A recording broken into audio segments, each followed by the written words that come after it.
لە ماوەی نێوان 25 تا 27 ئەم مانگە لە جاکارتای پایتەختی وڵاتی ئەندەنوسیا پاڵەوانیەتی ئاسیا بۆ یاری تایکواندۆ بەڕێوە چوو. هەڵبژاردەی کوردستانیش بە 5 یاریزان بەشداریان کرد و توانیان 5 مەدالیای جۆراوجۆر بەدەست بێنن کە 2 مەدالیای ئاڵتون و 2 مەدالیای برۆنز و 1 مەدالیای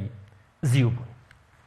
ام وی جالب نوع کردستان بشکدار ببین و ما زحمت کم مازن بر بی حتی بس پهل نم نوع کردستان بشکدار بکن یعنی اراده کم مازن مهوی کو ام اوی جالب وید مدالیای دست خوب بینیم بی اگر هنده ام بو کردستان 2-0 زیوکی و 2 برونزا بینیم آنکو ما 5 یاریزانا 5 مدالی جوراوجۆر بو کردستان اینان الویردا از شم بجم کو برناوان قهرمانیات تشتکی نبسانهیه و ندشتکی کو هر کسی که پیچید بیتن قهرمانیه که حسام ازن دست خوب بینیدن. اگر برنامه چه بون یا که تمرینامه یا بردوام روزانه و حتی اندک جارش حتی درنگی شود کشا تمرینامه و یا دویجی مدو قهرمان تایه کشوان همن مهدی